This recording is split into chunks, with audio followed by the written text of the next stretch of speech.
You're inside the Taylor Tilton Hour. Be sure to check out our podcast, The Taylor Tilton Show, streaming live every Tuesday at 9 a.m. Central on YouTube and Facebook with replays on Spotify and Google.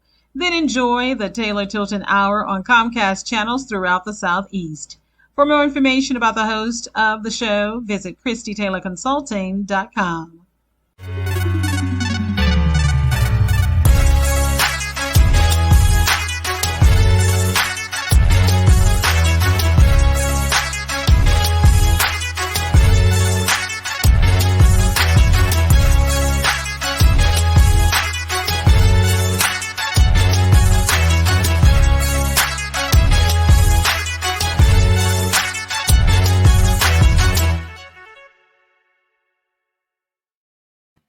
Welcome to the Christie Taylor Show. I'm your host, Christie Taylor, and I am so happy to be here. I tell you, fall is in the air here in Memphis, Tennessee, and that means the wardrobe is having to switch up, and all those cool autumn colors, the trees, everything.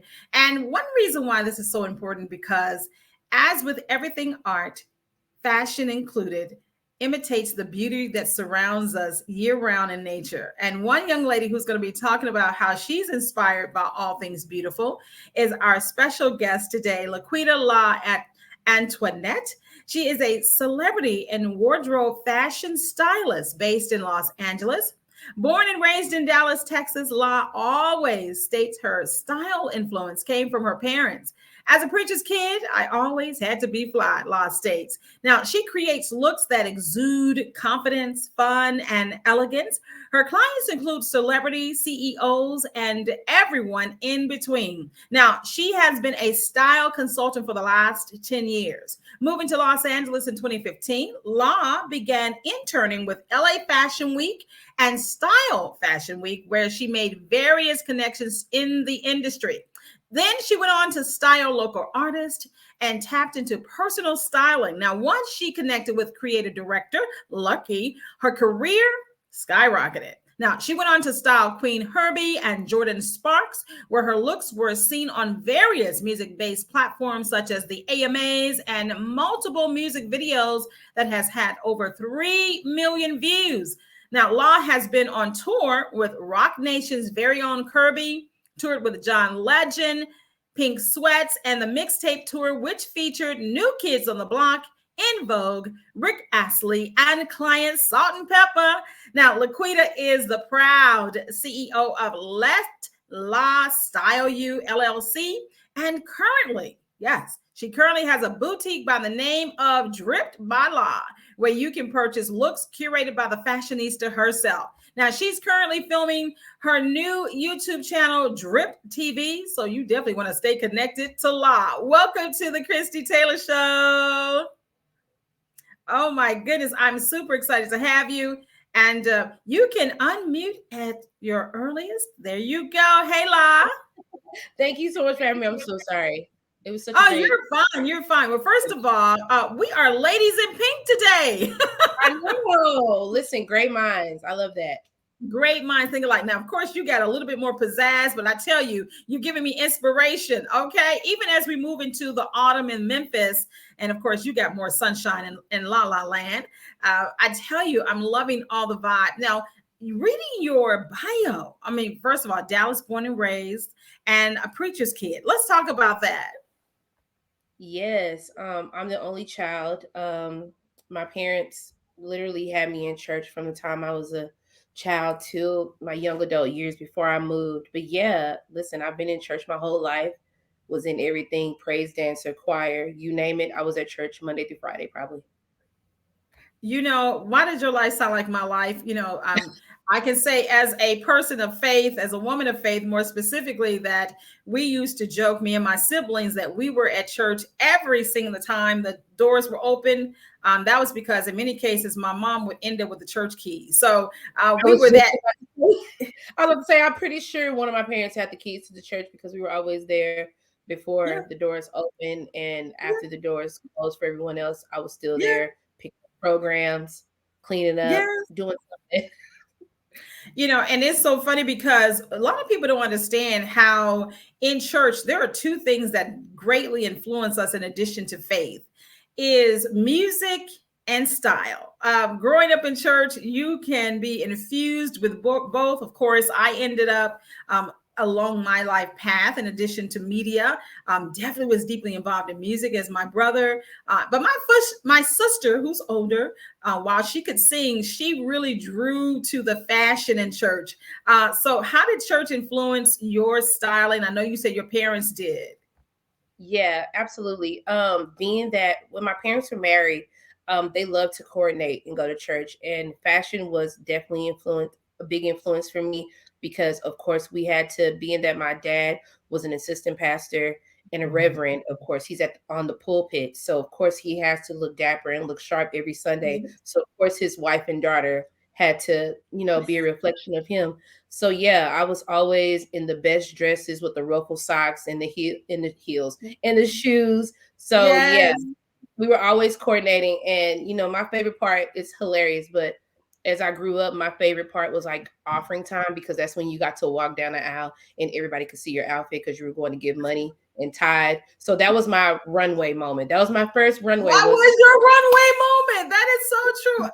When you started saying that, I was like, man, that is a true runway. And there have been, growing up in church as well, full of people who were truly fashionistas. And the very fact that many of them were budgetistas, meaning that they were styling on a dime. They were Yeah, styling on a dime. absolutely. And You can't repeat the same outfit at church. So you had to shop responsibly and go for the discounts. Go look in Ross in the clearance sections and go get the nice hats and just make it look good because you had to be fly every Sunday and we can't repeat outfits.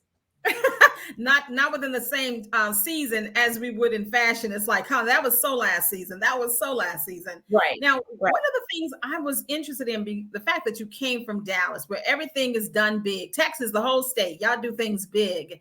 How did you personally start your path into fashion, even while you were growing up in the Dallas area? Well, it all started when I was in school. Like, I always wanted to wear everything that was trending. I wanted to wear all the new outfits, the new anything that came out. I wanted it to be fully coordinated. Like if Puma came out with a new shoe, I wanted the full outfit to go with it.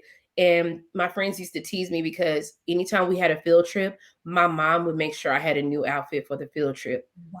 which, which is horrible. I was literally a spoiled brat growing up. But you were only child, so I mean, with that in mind, wow. Yeah. So you had to be fresh at church and school and the field trip. So fashion was definitely in your blood. Now, with your mom specifically understanding how to get you the freshest look, that was of the time. Did you shop with her when she was also putting her clothes together and you started getting into styling as far as back as with your mom? Actually, yeah, my mom and my aunt, they would always make me and one of my cousins dress alike because we were a little close in age. So they were always shopping for us to the point that I almost thought that my cousin was my sister Oh, because wow. we matched so much when I was younger. I was like, this got to be my twin or something. We still laugh about that now. She's like my little twin because we're 3 years apart. But yeah, our parents always went shopping and made sure we were fly because we were all in the church. Like my entire family, from my grandpa on to my uncles to my aunts to us. Yeah, we lived in the church. Now, when it came to you becoming the stylist, does that begin? Of course, it had to have begun in Texas. What was your first, I'll say, non-church, non-family styling opportunity? Me and my best friend Casey, we started a group, a business called She Styles, She Beats, and basically that meant she does fashion and she beats faces, so makeup. And so we were like, we want to start our own business and we want to do fashion shows. We want to be a nonstop, one-stop shop for models, creatives who are looking to produce some work. We want to be there for them, to be their aid when it comes to that. So me and her started doing our own concept shoots where um where I would gather friends, models, anyone who was available and say, "Hey, I want to do a photo shoot. Let's shoot here." And we would do concept shoots like Wow. um I was inspired by America's Next Top Model. So one time, and I also love skating. So one time I was like, you know what, for our pilot, what we'll do is we'll rent a skating rink. And what we'll do is I'll style the models, you'll do the makeup, and then one of our friends, DG, the photographer, will shoot the content and Right. kind of promote our work that way. And that's how we got started. Wow. We started That is driving. super cool. Yeah. So you literally took, okay, so first of all, there's a young lady who was from Washington, D.C. and lived in the Dallas area at some point. Well, she still does. And I remember apparently Dallas, y'all really feed into that creative support because she did something where she took some models and did concept.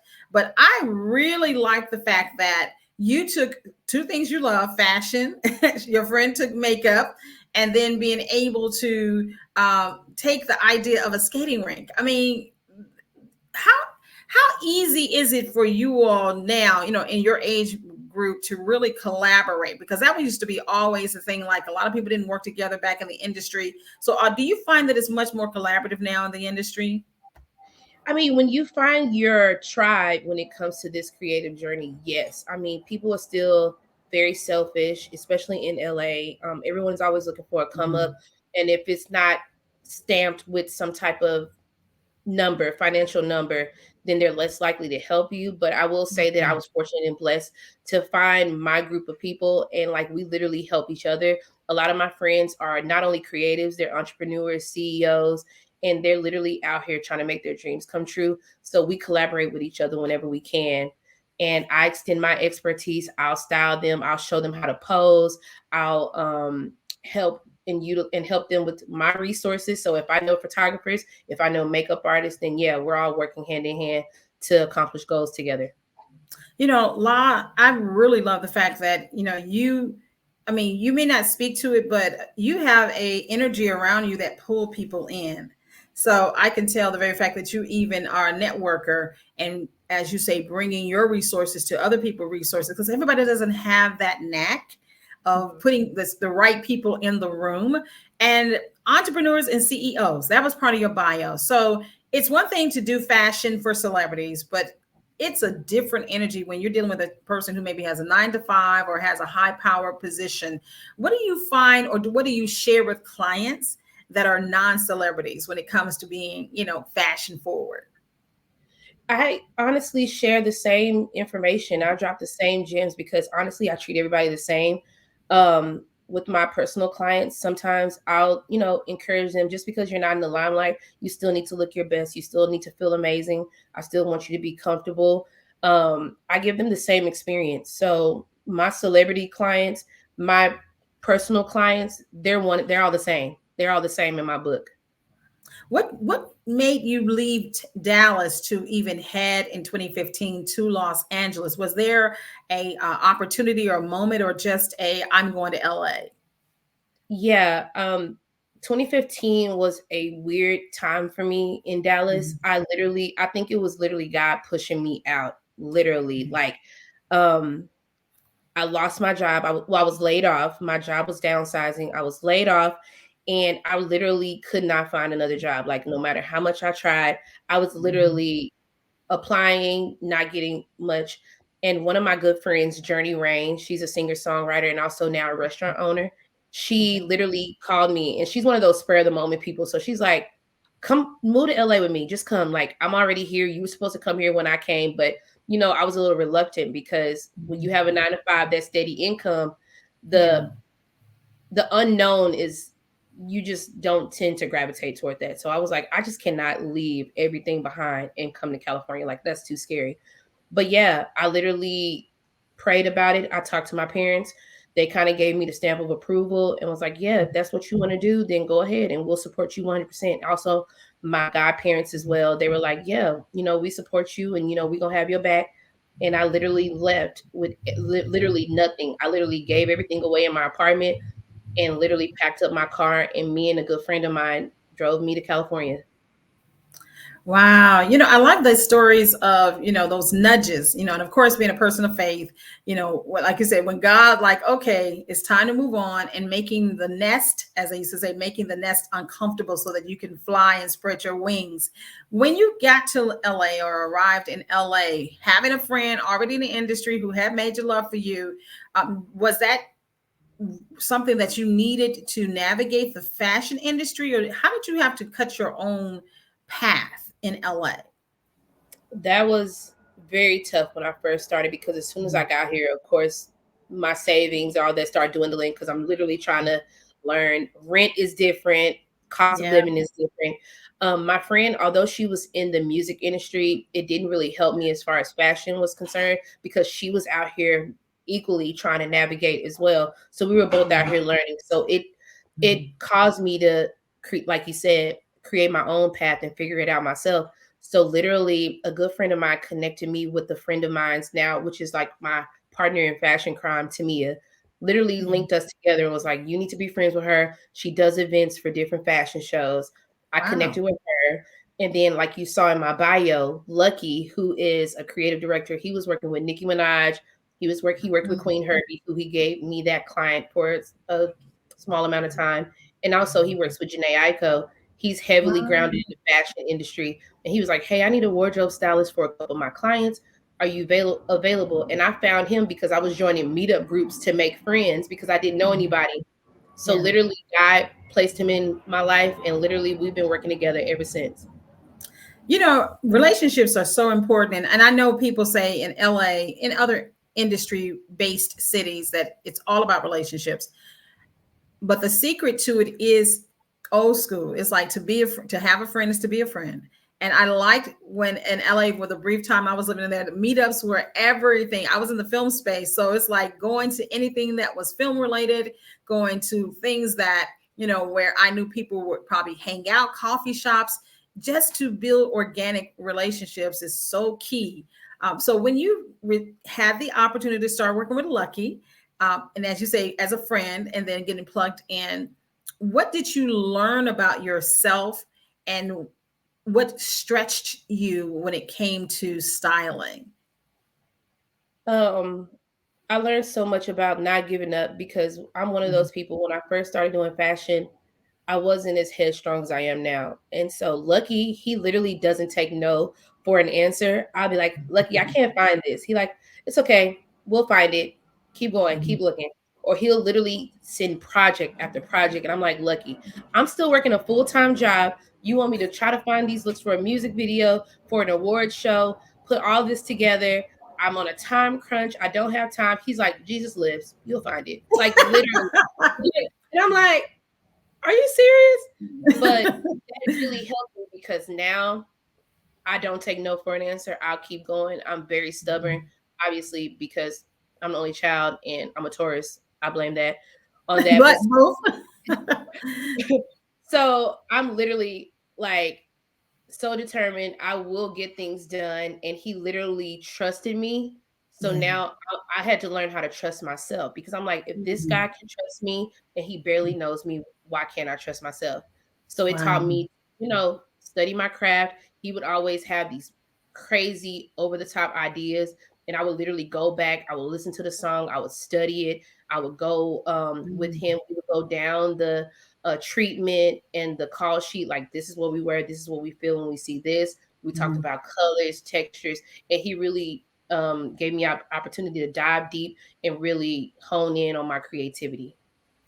Wow, I was going to ask you about with the life of a stylist and going to, let's say, the music video, because I do understand both music, media, and film, to be able to approach it with the way the song makes you feel, the images that come to your mind and that you see and envision, is Mhm. helping to bring together that. Do you ever work with a director, or are you primarily working with just the artist?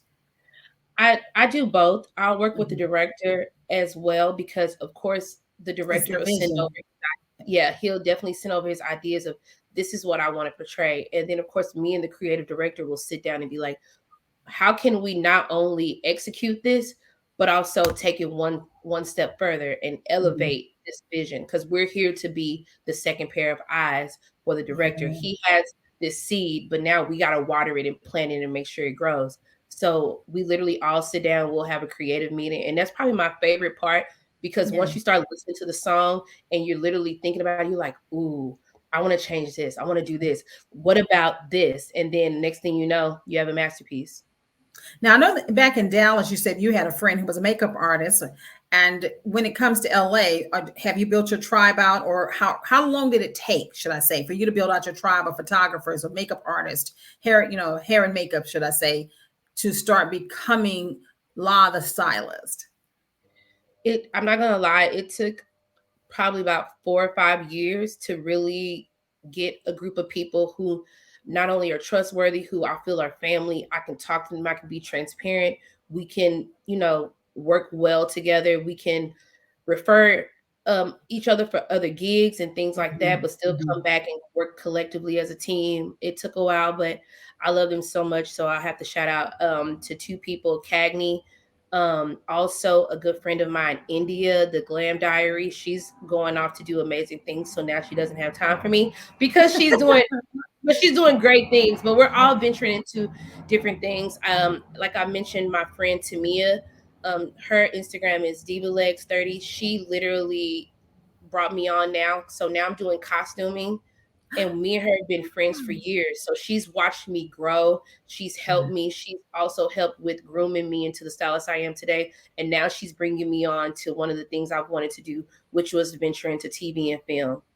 And now we all I'm so excited. This is so beautiful. The relationships that we build throughout the industry, if you're able to nurture them, will pay off as we grow and mature in the industry. So shout out to you for not only being a magnet, but also being a great nurturer of relationships. Even though you were only child, that's pretty good. That's pretty good.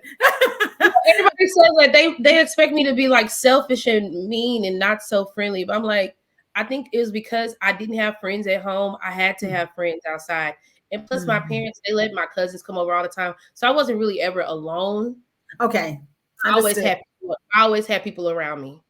So that was pretty good, because you did have a cousin that you almost thought was a twin. So you had social networking skills.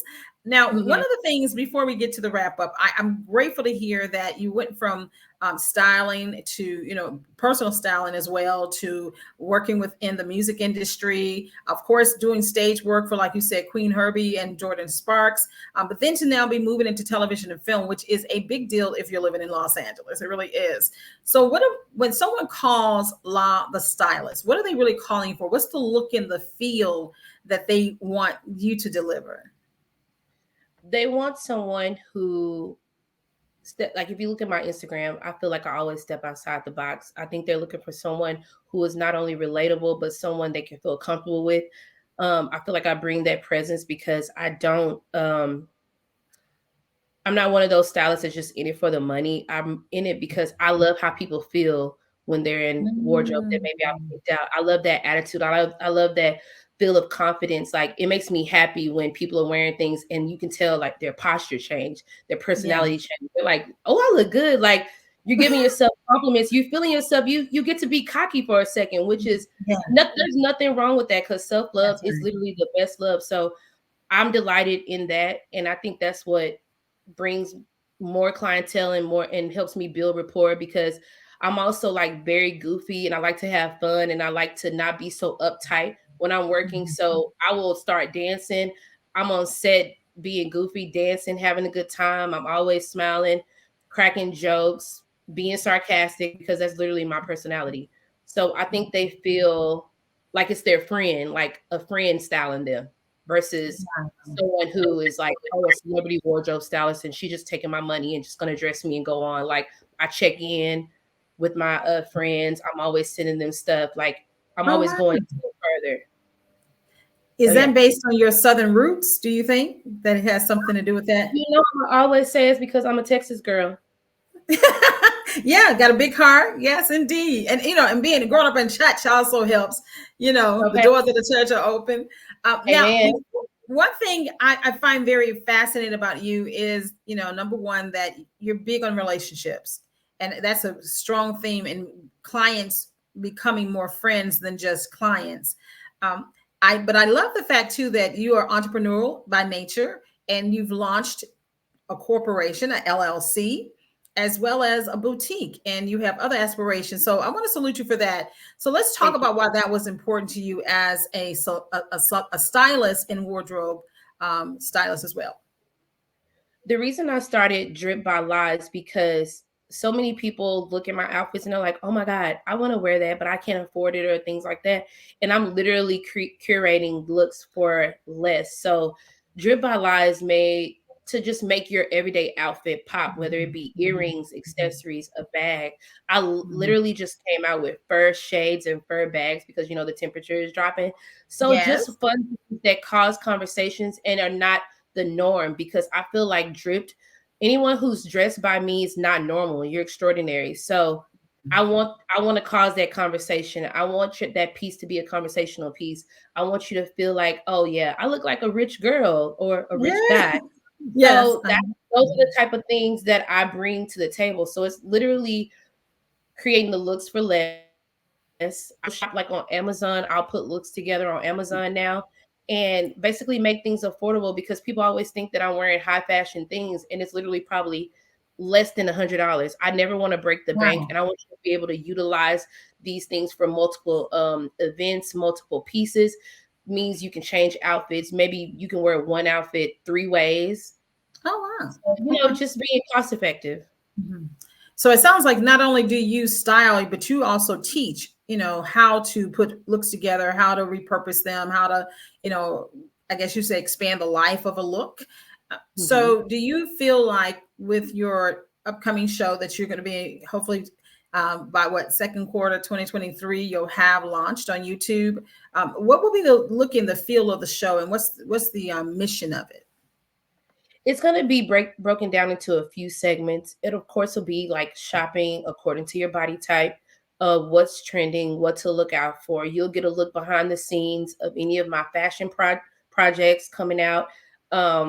You'll get to see maybe firsthand what I'm dropping on Drip by La. And it'll also be me sitting down sometime with friends and maybe doing makeovers, or you'll get to come with me on my personal shopping journeys, which I've just started recording, but like just fun stuff.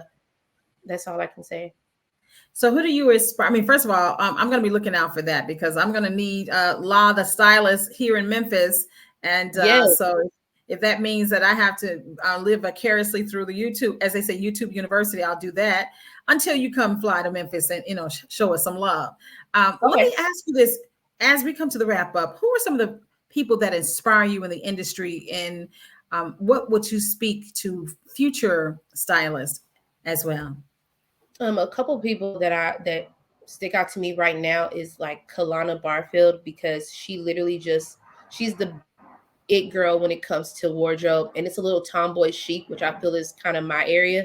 And also she's literally living one of my dreams that I'm manifesting. She has a collab with Target, and we love to see the Black girls in Target. Yes, because because I love her pieces, and I'm like one of those people who I live vicariously through her, and I'm always like, man, her looks look so expensive, and now they're available at Target. So I try not to break the bank, but I did catch a few pieces. But that's just another goal of mine, to be a global brand, to inspire girls, to inspire anybody who's thinking that success is intangible. I want to let them know you can do it, and you can live your life and have a family and knock all those goals off your checklist. You know, behind you, I'm going to just kind of zoom in on you for a second. It says, speak it, believe it, manifest it. I know you live by those words. Yes. And that's my friend, the homegirl therapist. I literally have all her affirmations on the wall. And literally, I love these so much. I was like, I'm going to frame them and put those up. But yeah, that's why I kind of use my living room, because it literally, and I have one that says, let life surprise you. And then there's another one at the top that says, hey girl, hey. So that's what I see when I leave. That's what I see when I'm in here chilling. And I love it because that's my friend. And she's probably the best therapist in the world, Black therapist. And I love her so much. Yes.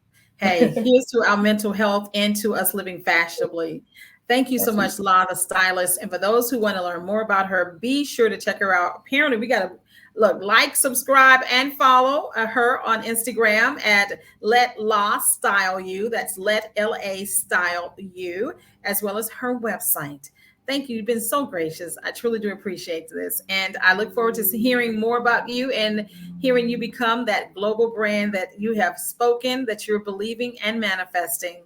Much love. Thank you so much, Christy.